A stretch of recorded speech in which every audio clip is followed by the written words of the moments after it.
우리는 각자가 가지고 있는 재능과 재관과 능력과 하나님 주신 달란트가 있습니다. 이 달란트를 마음껏 발휘해서 우리 대한민국의 7대 강대국으로 갈 수 있는 우리 CBMC 전 회원들이 되시기를 바랍니다. 그리고 우리 총장님께서 오늘 강의하셨던 것은 여러분의 가슴속에 깊이 담고 한 걸음 더 나아갈 수 있는 놀라운 말씀을 우리가 받아들여야겠습니다. 우리 한동대 우리 최도성 총장님께 깊은 감사의 박수를 드리겠습니다.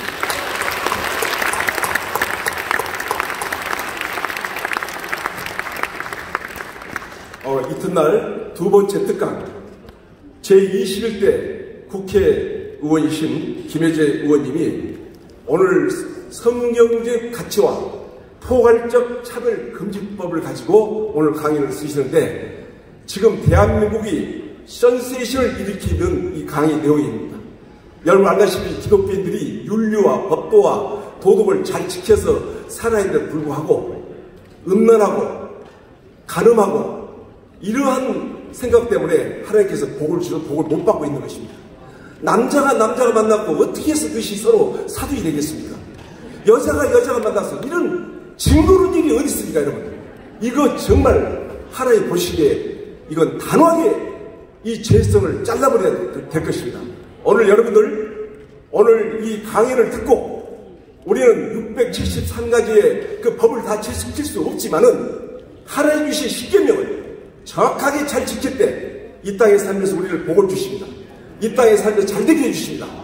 우리는 오늘 천국 가는 연습, 훈련, 교육, 수련을 잘 받아서 이러한 마인드를 가지고 예수님의 정신을 가지고 살게 되면 우리는 잘 될 수밖에 없습니다.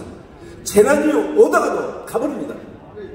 우리는 잘 돼야 됩니다. 잘 돼서 우리가 마지막 대제사장 국가로서의 사명을 감당할 수 있는 능력 있는 우리 CBMC 전 회원들이 되시길 바라면서 오늘 이 의원님 모실 때 큰 박수로 맞이해 주시면 감사하겠습니다.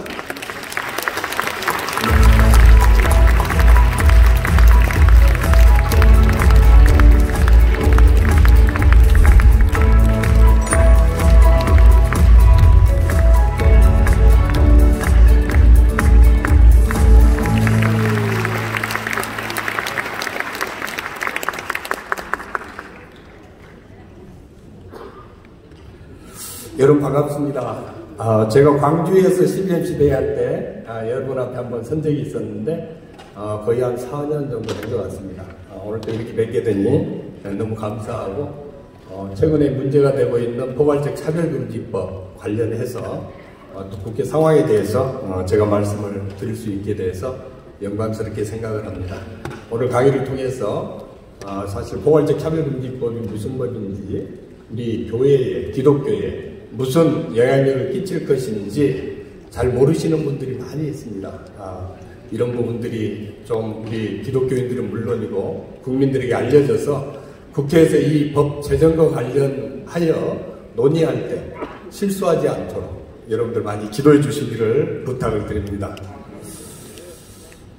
금년 7월 16일입니다. 얼마 안 됐네요. 7월 16일 서울시청 앞 광장에서 퀴어 축제가 열렸습니다. 여러분 잘 아시겠지만은 퀴어 축제를 할 때마다 퀴어 축제를 하도록 허용하는 게 옳은 것이냐 그런 것이냐에 대한 논란이 끊임없이 이어지고 있습니다. 올해 7월 16일 날 퀴어 축제가 열렸는데 퀴어 축제에 모인 사람들보다 오히려 반대하기 위해서 모인 사람들 숫자가 훨씬 많았습니다. 저 사진 왼편에 보면은 시청 앞 광장에 모인 분들이 퀴어 축제에 참석한 참가자들이고요. 오른쪽은 퀴어 축제를 반대하기 위해서 모인 주로 기독교인들입니다. 기독교인들이 한 10만 명 정도가 반대 집회에 참여했습니다. 여러분들은 잘 모르시겠지만은 국회 앞에서도 포괄적 차별금지법 반대 집회를 하면은 보통 2만 명, 3만 명씩 모입니다. 그런데 이런 내용들이 언론에 공개가 되지 않습니다.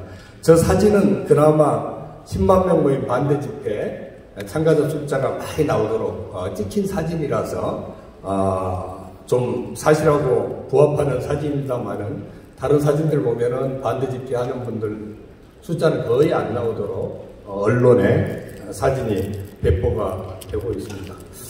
도대체 왜 우리나라에 이런 퀴어 축제에 대한 찬반 논란이 끊임없이 일어날 것일까? 특히 기독교인들이 왜 이렇게 반대를 하는지 이 부분에 대해서 확실히 좀 오늘 특강을 통해서 알고 넘어갔으면 좋겠습니다. 왜 기독교인들이 반대를 하겠습니까? 딱 두 가지 이유라고 생각을 합니다. 우선 포괄적 차별금지법, 평등법이라고도 합니다만은 이 법이 성경에서 말하는 성경적인 가치, 하나님의 창조 질서에 어긋나는 법이다라고 하는 게 우리 기독교인들의 확고한 생각입니다. 창세기 1장 27절에 성경이 이렇게 말씀하고 있지요. 하나님이 자기 형상, 곧 하나님의 형상대로 사람을 창조하시되 남자와 여자를 창조하시고, 이렇게 해서 하나님께서 창조하신 창조 질서에서 사람은 남성과 여성이라고 하는 두 개에서 양성으로 창조가 되었다는 점을 분명히 하고 있습니다. 그런데 포괄적 차별금지법, 평등법에서는 성을 남성과 여성 두 개의 성으로 구분을 하는 게 아니고, 남성과 여성은 물론 제3의 성이라고 하는 분류할 수 없는 제3의 성, 이렇게 성을 수십 가지로 창조하고 있습니다. 그렇기 때문에 성경을 정면으로 위반하는 거죠. 그 부분에 대해서 우리 기독교인들이 성경의 가치를 훼손하고 성경을 인정하지 않는 세상법을 우리가 받아들일 수 없다, 이렇게 주장을 하고 있는 것입니다. 우리나라 헌법 36조 1항에도 보면은 이런 규정이 있습니다. 혼인과 가족생활은 개인의 존엄과 양성의 평등을 기초로 성립되고 유지되어야 하며 국가는 이를 보장한다. 이 양성이라고 하는, 양성의 평등이라고 하는 이 양성은 우리가 이 헌법을 제정할 때 남성과 여성을 기초로 해서 두 개의 성을 양성이라고 규정을 하고 있습니다.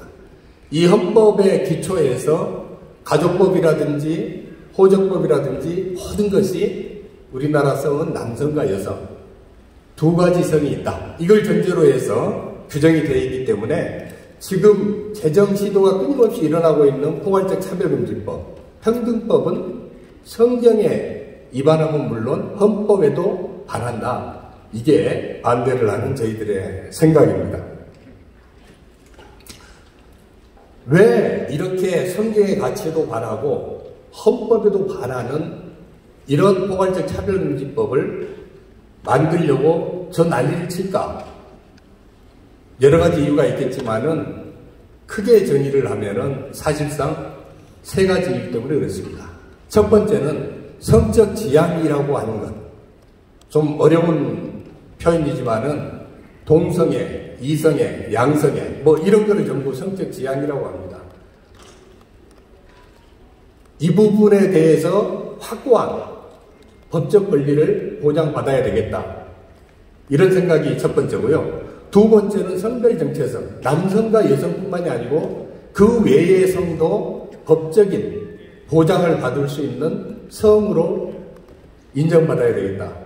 이 두 가지 때문에 지금까지 계속 오랫동안 이 부분이 법적으로 보호를 못 받게 되니까 그거를 인정받으려고 하는 부분이 있고, 그렇게 하기 위해서는 이런 부분을 인정하지 않고 차별하는 부분에 대해서는 법적 제재를 가해야 되겠다.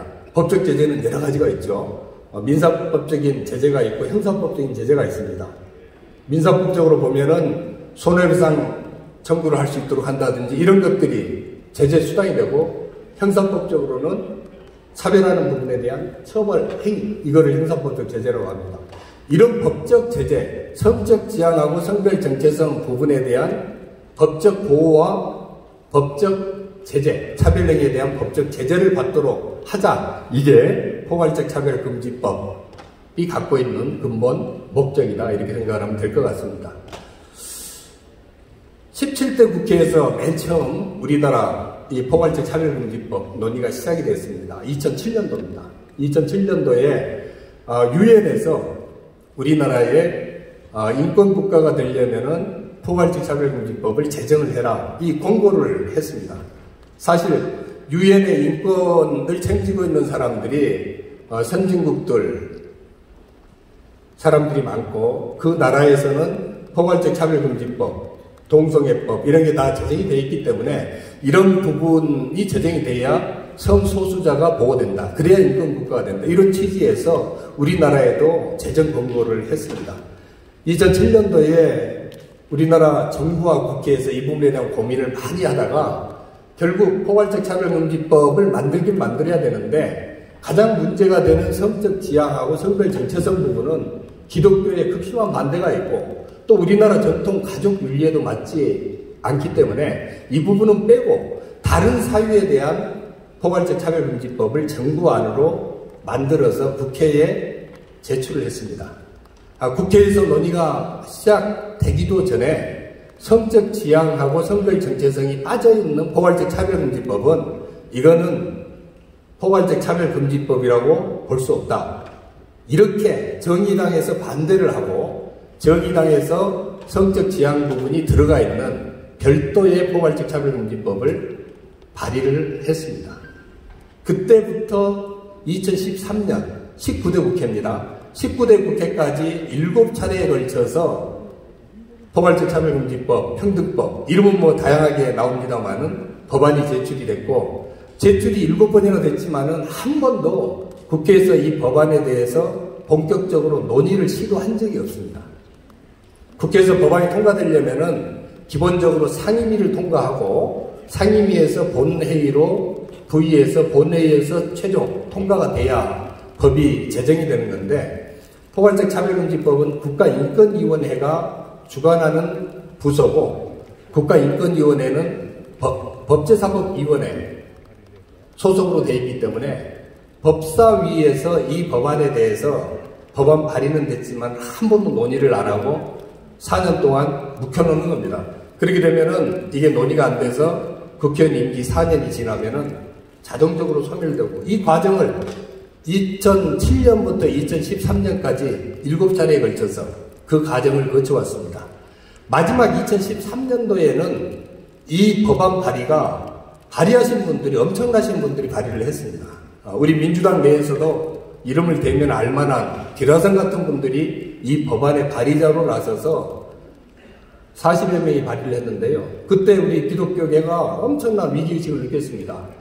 정의당에서 몇 사람이 발의하는 거는 그냥 반대하고 설득하고 해서 넘어갈 수가 있는데 민주당의 영향력 있는 정치인들이 중심이 돼가지고 이 법안 발의를 하게 되니까 여기에 대해서는 자칫하면 이 법안이 통과될 수도 있겠다 하는 이런 위기감 때문에 전국교회가 들고 일어나서 국회의원들 설득하고 토론하고 이렇게 했더니 그때 발의했던 국회의원들이 깜짝 놀라가지고 이 부분을 전부 철회를 했습니다. 이 발의를 하고 철회를 한다는 게 이 정말 보통 일이 아닙니다. 저도 국회의원이지만은 대표 발의를 한다든지 아니면은 다른 사람이 대표 발의한 법안에 공동 발의자로 이름을 올릴 때는 거기에 대한 책임을 져야 되거든요. 정치적인 책임을 져야 됩니다. 그런데 내가 대표 발의를 했다가 스스로 이걸 철회하는 거는 법안 발의를 잘못했다는 걸 인정하는 거기 때문에 어떻게 보면은 개인의 정치적으로는 엄청난 손상을 입는 거거든요. 근데 그 기라성 같은 분들이 대부분 포괄적 차별금지법에 발의했다가 철회를 하는 바람에 이 법이 자동적으로 사라진 겁니다.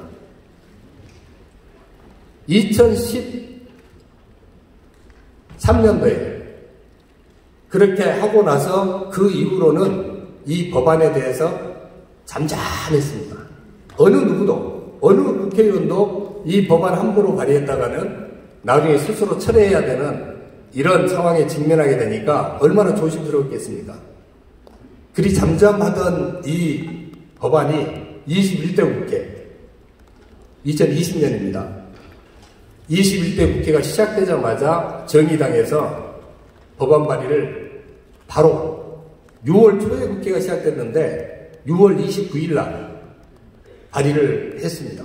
정의당에서 당대표 국회 연설을 통해서 정의당의 제1의 목표가 포괄적 차별금지법을 이번 21대 국회에서 통과시키는 것이다. 이렇게 선언을 했습니다. 그 이후에 민주당에서 3번의 발의가 또 있었습니다. 거기에 대해서 저는 너무 충격을 받았습니다. 정의당에서 그렇게 하는 거는 이해를 하겠는데 옛날부터 그렇게 해온 거였고 또 정의당을 지지하시는 분들 중에 많은 분들이 또 그걸 찬성하는 입장이니까 정의당 입장에서는 당원들이 요구하는 그런 법안을 통과시키는 게 제1의 목표가 될 수밖에 없고 그건 지극히 당연한 일인데 우리 민주당에서 총대를 메고 그거를 하기 위한 법안을 대표 발의를 한다고 하는 부분에 대해서 제가 너무 충격을 받았습니다. 한 번도 아니고 3번씩이나 민주당 의원 주도로 발의가 됐습니다.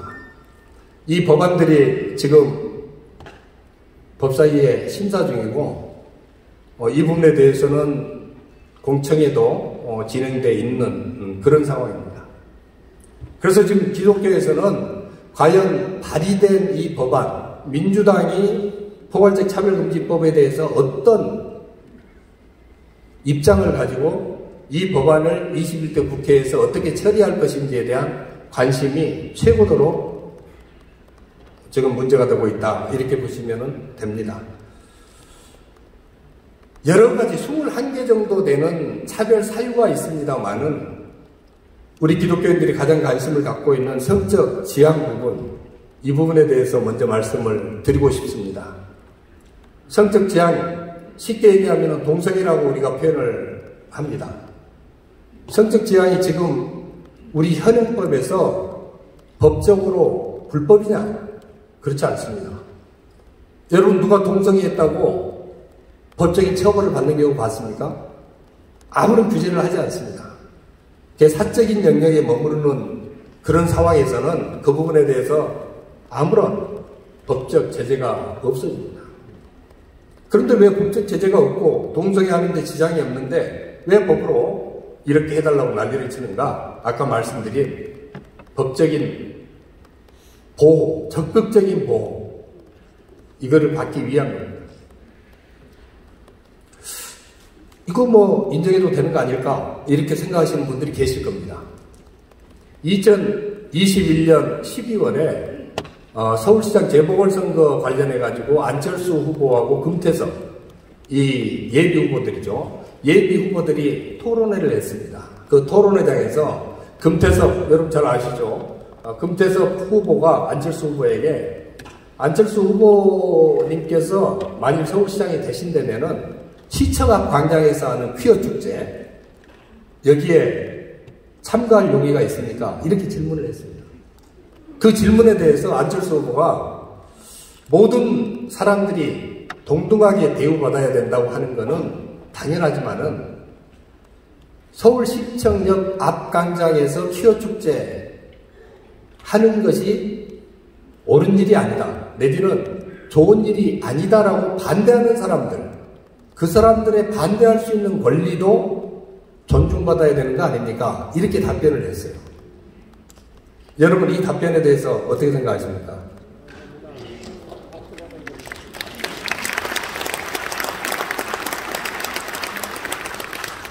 여러분 박수치는 이 답변에 대해서 우리 국가인권위원회에서 안철수 후보의 이 발언은 혐오 발언이다. 이렇게 결정을 했습니다. 공식적인. 그리고 정치권에서는 특히 정치적으로 영향력 있는 어떤 정치인들이 이런 혐오적인 발언을 할 수 없도록 내부 규정을 만들고 필요한 조치를 취해달라는 그런 권고사항을 내놨습니다. 지금은 포괄적 차별금지법이 없기 때문에 국가인권위원회에서 권고하는 수준에서 끝나지만은 포괄적 차별금지법이 만들어지면은 이거는 포괄적 차별금지법에서 규정하는 불법행위, 차별행위, 괴롭힘에 해당이 되는 겁니다. 그런 사회가 되도록 포괄적 차별금지법이 제정돼야 되겠습니까? 오늘 여러분들이 여기 모여서 포괄적 차별금지법의 문제점에 대해서 저로부터 특강을 받는 거, 이거 자체가 혐오행위입니다. 불법이죠. 여기에 대해서는 그 법에서 규정된 여러 가지 제재를 받을 수밖에 없는 그런 상황입니다. 두 번째로 성별 정체성이 뭘까? 어렵잖아요. 성별 정체성이 뭔지. 쉽게 생각하시면 남자, 여자 우리는 둘만 있다고 생각을 하는데 하나님께서 양성을 창조했다고 하는데 성별 정체성은 제3의 성을 인정해 달라는 겁니다. 2022년 6월에 여러분들 그 9시 뉴스 보신 분들 이거 봤을 겁니다. LA 카운티의 그 찜질방에 남성이 그 안에 들어갔어요. 여성탕 안에 옷 다 벗고 여성탕 안으로 들어간 겁니다. 그러니까 여성탕 안에 있던 여성들이 난리가 났지 않았겠어요? 우리나라에서도 이런 일이 종종 벌어질 수 있습니다. 실수로 벌어질 수 있겠죠. 여기는 종업원을 거쳐서 종업원한테 돈 내고 여성탕으로 들어간 겁니다. 나중에 종업원에게 왜 이 남성을 여성탕에 들어가도록 허용했는지 이렇게 조사를 하니까 캘리포니아 보면은 포괄적 차별금지법이 있기 때문에 본인이 여성이라고 하면은 그냥 여성으로 인정을 해줘야 된다. 외관상 남성을 취하고 있는 이 사람이 여성이라고 하는데 내가 당신 왜 여성이냐 이렇게 하면 그 법에 위반되는 겁니다. 이게 성별 정체성에서 생물학적 자연적인 남성과 여성 외에 제3의 성을 인정하는 방식입니다.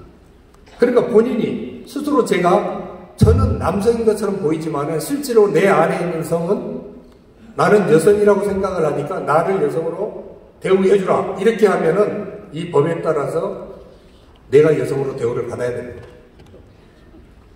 만일 그걸 못하게 하면은 이 종업원이 처벌을 받게 되는 겁니다. 그러니까 포괄적 차별금지법이 만들어지면은 이런 현상이 일상적으로 벌어질 수밖에 없습니다. 오른쪽 그 역도 선수 사진이 나오죠. 뉴딜랜드 역도 선수인데 로렐 허버드라고 하는 선수입니다. 본래 저 선수가 2013년까지 개빈이라고 하는 남자 역도 선수였어요. 근데 이 사람이 2013년도에 성전환을 했습니다. 그리고 여성으로 성전환을 하고 여성 역도 선수로 도쿄올림픽에 출전을 했습니다. 이 성전환을 했다 하더라도 본래 남성이었기 때문에 근력이라든지 모든 것에서 차이가 나지 않겠습니까? 근데 저거를 포괄적 차별금지법이 인정하고 있는 차별금지 행위, 내가 여성이 됐고 여성이다 이런 주장을 받아들여야 되기 때문에 올림픽 위원회에서 출전을 시켰습니다. 다행인지 불행인지 금메달을 못 땄습니다. 지금 스포츠계에서 이렇게 여성이 남성으로 전환해가지고 올림픽에 출전한 사람은 없습니다. 그러지 않겠습니까? 남성이 여성으로 전환을 해가지고 출전을 해요. 유명한 수영 선수 중에 리아 토머스라고 하는 선수가 있는데요. 이 선수는 2019년까지 남성 선수로 활동하다가 2019년도에 여성으로 성전환을 했어요. 그때까지 남성으로 이 수영 이 성적을 보면은 전 세계 랭킹 462등이었습니다. 근데 여성으로 전환하고 난 다음에 1위를 하기 시작한 거예요. 그래서 저 선수가 다음 올림픽에 지금 출전하겠다 이렇게 이슈가 됐습니다. 그 올림픽위원회에서 고민하다가 최근에 저 선수 출전할 수 없다 이렇게 결론을 내렸습니다. 지극히 당연한 거 아닙니까? 성차별, 차별을 없애기 위해서 법을 만들었는데 이게 오히려 차별을 조장하고 있지 않습니까? 남성부 462등 한 사람이 갑자기 바꿔가지고 1등을 하게 되면은 그 기존의 여성 선수들은 어떻게 되는 겁니까? 이게 유토피아처럼 생각되던 이런 법이 실제로 적용을 하면서 보니까 이게 문제가 심각하다. 이런 결론에 지금 다다르고 있는 겁니다. 그러면 포괄적 차별금지법에서 지금 규정하는 포괄적 차별금지법에서는 차별 행위를 처벌하고 법적 제재를 가하는 겁니다. 제가 이제 변호사이기도 합니다만은 살인죄, 그럼 사람을 죽이는 행위, 이게 이제 구성 요건이라고 그 행위를 처벌하는 거거든요. 절도죄, 그러면 다른 사람의 물건을 훔치는 행위, 여기에 대해서는 여기 계신 어느 누구도 이게 살인인지 아닌지 절도인지 아닌지 다 구분할 수 있지 않습니까? 그런데 포괄적 차별금지법에서 차별행위가 그럼 뭐냐? 여기에 대해서는 법률가인 저도 구분을 잘 못합니다. 아까 여러분들 박수 치셨지만은 안철수 후보가 답변한 어떻게 보면 지혜로운 그 답변에 대해서도 이 법에서는 차별행위로 보고 그거를 못하게 만들고 있는 거 아닙니까? 이 법에서 얘기하는 차별이라고 하는 게 분리, 구별, 제한, 배제 또는 불리하게 대우하는 행위, 이런 거를 차별행위라고 합니다. 여러분, 저기서 구별이라고 하는 표현이 있죠. 우리 기독교인들이 얼마나 좋아하는 단어입니까? 우리 크리스찬들은 세상과 구별된 하나님의 거룩한 백성이다, 이런 표현을 쓸 때 구별이라는 표현을 쓰지 않습니까? 다름에 대한 그 인식이거든요. 근데 이 법에서는 저런 행위도 차별행위, 그 다음에 혐오행위가 되는 겁니다. 그럼 저렇게 해서 상대방한테 무슨 피해가 있어야 되지 않습니까? 피해자가 있어야 되니까 그 피해자가 괴롭힘을 당했다, 이렇게 보면은 그거는 차별행위다, 이 법의 제재 대상이 된다, 이렇게 봅니다. 여러분, 물건을 훔치고 사람을 죽이고 뭐 하는 거는 객관적인 어떤 행위에 대한 누구나 다 인식할 수 있는 건데, 내가 괴롭힘을 당했는지 안 당했는지 그거 주관적인 거 아닙니까? 쉽게 얘기해서 제가 오늘 특강하는 이 내용을 듣고 그 부분에 대해서 성소수자인 내가 엄청나게 수치심을 느끼고 혐오감을 당했다, 정신적으로 내 피해가 극심하다, 이렇게 얘기를 하는 순간 이거는 포괄적 차별금지법에서 얘기하는 차별행위, 괴롭힘 행위에 해당이 되는 겁니다. 만약 그렇게 됐을 때 어떤 절차가 따르겠습니까? 당장 국가인권위원회에서 연락이 올 겁니다. 주최하신 우리 김영구 회장님한테 연락이 와가지고 그거는 차별금지법 위반 행위니까 특강 바로 중지시켜라, 시정 공고가 내려옵니다. 지금 특강이 진행되고 있어서 못합니다. 그러면은 10분 내로 그거 금지시키고, 만일 그거 금지시키지 않으면은 3천만 원 이행 강제금 물어라, 이렇게 처리를 할 수가 있습니다. 그래도 이 주최 측에서 그거를 말을 안 듣고 계속 진행을 한다, 그러면 이행 강제금을 계속해서 낼 수가 있습니다. 오늘 강의한 내용이 동영상을 통해서 퍼뜨려지면은 그 내용에 그걸 보는 사람들이 이의제기를 하면은 소송을 또 당할 수가 있겠죠. 민사소송 당했죠. 이 민사소송도 피해액이 얼마인지 위자료에 따라서 100만 원 위자료를 내라고 할 수도 있고 뭐 여러 종류가 있는데, 이 여러 가지 포괄적 차별금지법 중에 좀 센 법을 보면은 손해배상을 최소한 500만 원 이상으로 해라, 이런 법도 들어있습니다. 여러분, 그럼 500만 원 내고 그 일 계속하면 되겠지, 이렇게 생각할 수 있잖아요. 천만의 말씀입니다.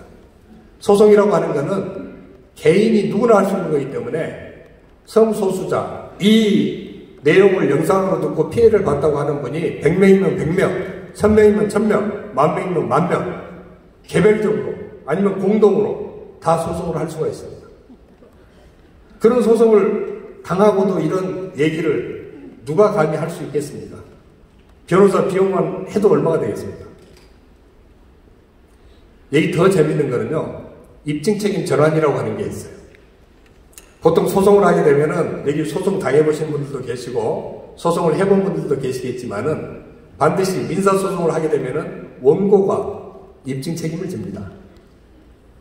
내가 상대방의 어떤 명예훼손 행위로 내가 피해를 봤다. 그러면은 피해를 내가 봤다고 하는 부분을 내가 입증을 해야 됩니다. 검사가 절도행위에 대해서 법원에 기소를 하게 되면은 절도행위를 했는지 안 했는지 이 증거를 검사가 돼야 되는 겁니다. 검사가 기소해놓고 증거를 못 대면은 무죄가 됩니다. 근데 이 법에서는 피해봤다고 하는 분들이 피해를 봤다고 소송을 제기하면은 상대방이 쉽게 얘기하면 제가 이 부분에 대해서 저분의 피해가 없다는 것을 제가 입증을 해야 되는 겁니다. 그 입증을 어떻게 하겠습니까? 못하죠. 주관적인 부분을. 그분이 괴롭힘을 당하고 피해를 봤다고 하는데 당신이 피해본 게 없고 괴롭힘 당한 게 없다. 이거를 제가 어떻게 입증을 하겠어요? 못합니다. 소송 100% 지도록 되어 있습니다. 다섯 번째 보면은 좀 심한 거에 대해서는 국가가 변호사를 선임해서 소송을 지원할 수 있도록 법에 되어 있는 법도 있습니다. 성소수자가 내가 피해봤다고 하면은 국가에서 변호사 대줍니다. 이 얘기는 뭐겠어요? 안 하려고 해도 손해날 게 없으니까 그냥 국가에서 지원하는 변호사 도움 받아가지고 해라. 이렇게 권장하는 거 아니겠습니까? 그러면 국가에서 다 해주고 손해배상 책임 500만 원 이상 받게 해주고 하는데 이 소송 안 할 사람이 누가 있습니까? 인터넷에 이런 소송 누가 이런 특강을 해서 문제가 됐는데 이 소송 참여할 사람들 손드세요 그러면은 얼마나 많은 사람들이 이 소송 하려고 달려들겠습니까?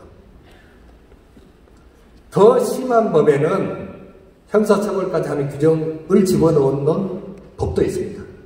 근데 사실 형사처벌 부분은 어떻게 보면은 가벼운 행위입니다. 이래 한 번 내가 한 행위에 대해서 오늘 특강한 거 한 번 처벌 한 번 받으면 그만인데 민사소송 부분은 한도 끝도 없습니다. 이렇게 강력하게 성소수자들의 권익을 보호해주는 법이 이 법입니다.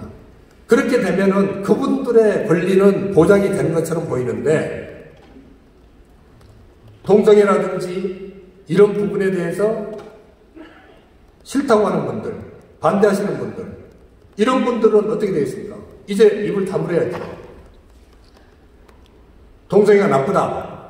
그거 성경에 반한다. 이런 얘기를 할 수가 이제 없습니다. 그런 얘기를 한순간 혐오 반항이 되기 때문에 바로 문제가 되죠. 양심은 그게 아닌데 내게 다가올 어떤 법적 제재, 이 부분이 무서워서 입을 다물고 있어야 됩니다. 앞으로 목사님들도 소돔과 고모라 설교 할 수 있겠습니까? 성적 부패, 성적 타락 부분에 대해서 그냥 성적 타락, 성적 부패를 얘기하면 괜찮은데 동성애라든지 이런 부분을 적시하면서 하는 것에 대해서는 입을 다물어야 됩니다. 지금은 괜찮아요. 지금은 포괄적 차별금지법이 없기 때문에 그런 설교를 하는 게 종교의 자유, 양심의 자유, 이게 다 보호가 됩니다. 앞으로는 신문에 그거 못 씁니다. 최근에 원숭이 두창이라고 하는 이 희한한 질병이 지금도 퍼지고 있지 않습니까? 그거 90% 이상이 동성애 때문에 생긴 거라는 과학적인, 의학적인 그런 통계가 나와 있습니다. 이런 내용에 대해서 얘기를 할 수가 없는 거예요. 지금 이미 언론에서는 동성애를 차별하는 듯한 그런 기사는 쓸 수 없도록 지금 지침이 마련되어 있습니다. 예를 들면 동성 간의 치정 관계에 의한 살인이 일어났을 때 동성 간의 치정 살인이라고 하는 그 내용을 기사에 못 씁니다, 여러분. 그거 쓰면은 국가인권위원회로부터 그 언론사가 바로 제재를 받도록 되어 있습니다. 다른 거는 다 쓰는데 그거는 못 써요. 그럼 언론인들이 그 기사를 제대로 된 사실 기사를 쓸 수 있는 권리 자체가 그대로 제한받고 있지 않습니까? 오늘 이런 집회, 아까 얘기한 키어축제 반대하는 10만 명 모이는 집회, 이런 거 못합니다. 그 집회 자체가 불법 집회가 되는 겁니다. 그래서 이 포괄적 차별금지법이 모든 사람이 잘 평등하게 대우받는 그런 좋은 법이라고 홍보는 하는데 사실 드러내놓고 보면은 특정인들을 지나치게 보호를 해주기 위해서 대다수 국민들의 헌법상 보장되는 기본권을 제한하는 그런 법이다. 이렇게 보는 게 정확한 이 법에 대한 해석입니다.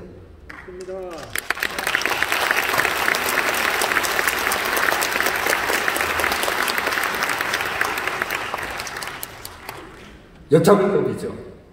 더 큰 문제는 여기에 있습니다. 포괄적 차별금지법이 되면은 동성혼 합법화 문제는 바로 따라옵니다. 전에는 이거를 주장하는 사람들에게 포괄적 차별금지법 찬성하면은 그러면 동성혼 합법화도 찬성하냐 그러면은 다들 손살을 쳤습니다. 포괄적 차별금지법은 찬성하지만 동성혼은 반대다. 정치인들이 다 그렇게 얘기했습니다. 요즘 이거를 주장하는 정치인들한테 여러분 직접 물어보십시오. 저는 직접 물어봅니다. 포괄적 차별금지법 되면은 차별이 없어야 되니까 지금은 남성, 여성만 결혼하도록 되어 있는데 제3의 성이 만들어지니까 그러면 제3의 성 결혼하는 것도 인정해줘야 될 거 아니야?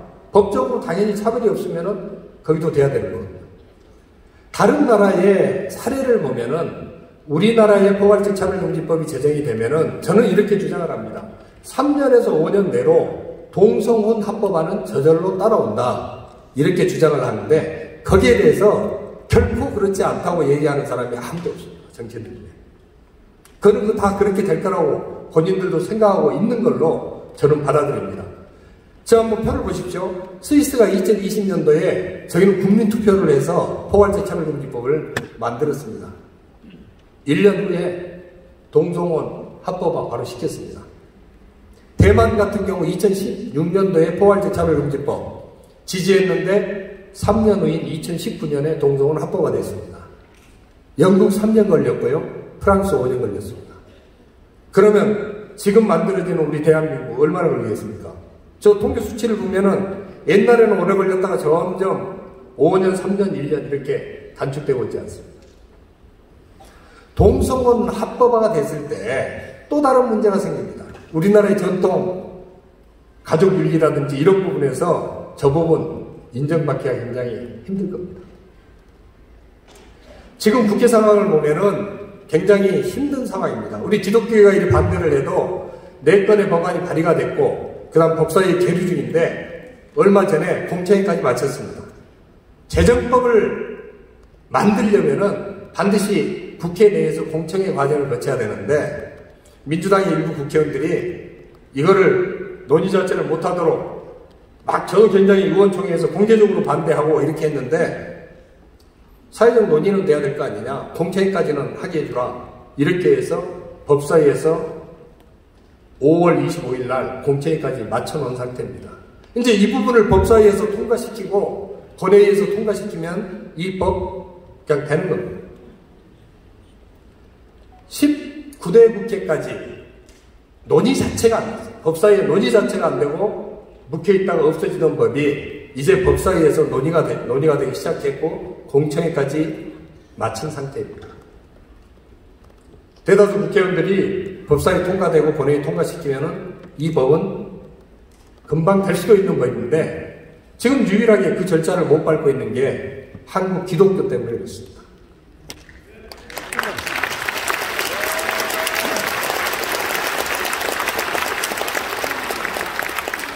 여러분들 정말 기도하시고 이 문제에 대해서 적극 대응해야 됩니다. 문제는 사회적 공론화입니다. 사회적 공론화를 하지 말자 이렇게 할 수는 없습니다. 국민들이 선택해서 법을 만든 거기 때문에 사회적 공론화 과정 오케이 하자. 다만 이 법이 어떤 법인지 국민들이 제대로 알고 제대로 선택할 수 있도록 만들어야 된다는 겁니다.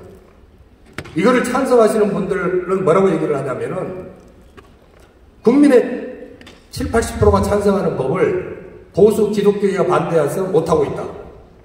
인권에 역행하는 거다. 이렇게 주장을 하고 있습니다. 그분들이 여론조사를 하면은 찬성이 70, 80%가 나옵니다. 근데 재밌는 거는 여론조사를 어떻게 하시는지 아십니까? 빨간 표시돼 있죠. 불합리한 차별을 받지 않는 평등한 사회 실현을 위해서 포괄적 차별금지법 제정에 찬성하십니까? 반대하십니까? 이러면 다들 반대할 사람이 누가 있어요? 내용을 모르시는 분들은 전부 찬성입니다. 국민들이 저기에 찬성한다고 할 때 국민들은 뭘 생각하고 다 찬성을 하냐면은 동성애, 성적증이나 성별 정체성 부분을 놓고 찬반을 얘기하는 게 아니고 그 외에 출신 지역이나 성별이나 장애 여부, 학력 여부 이런 부분에 대한 실제하는 이 차별 부분에 대해서는 이 고쳐야 된다. 이런 생각을 갖고 있습니다. 그 생각을 가지고 저기에 찬성을 합니다. 근데 우리가 동성애라든지 이런 부분을 대놓고 조사를 하게 되면은 밑에 나온 것처럼 완전히 역전 현상이 벌어집니다. 63.6% 정도가 이 부분에 대해서는 찬성을 하지 않습니다. 그러면 우리가 어떻게 해야 되겠습니까? 이 법안이 핵심이 성적 지향하고 성별 정체성 부분이다. 그리고 이 법안이 되면은 동성을 합법화가 되는데 국민들이 이거 받아들일 수 있겠느냐. 이런 내용을 널리 알려서 국민들이 선택하도록 만들어줘야 됩니다.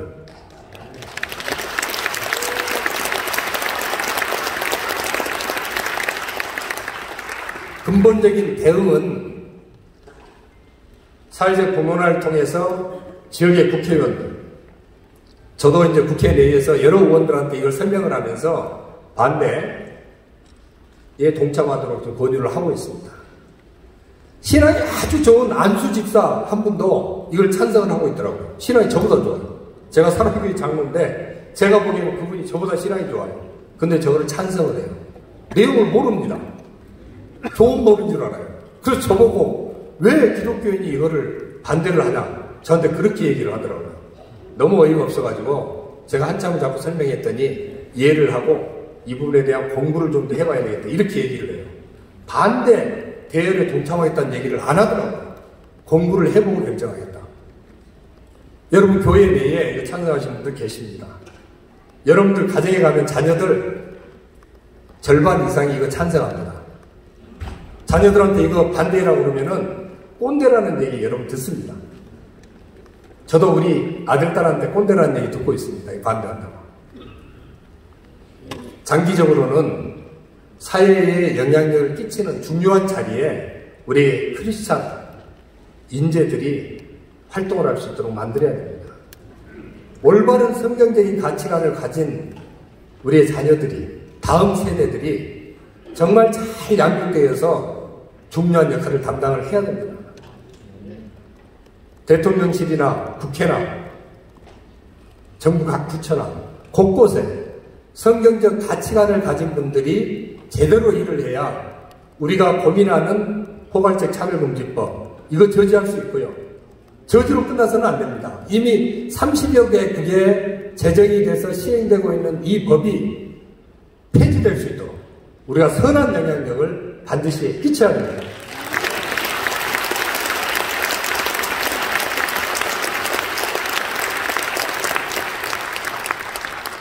전국 CBMC 회원 여러분들께서 이 선한 사역에 적극적으로 동참해 주시고 위에서 기도해 주실 것을 부탁을 드립니다. 감사합니다.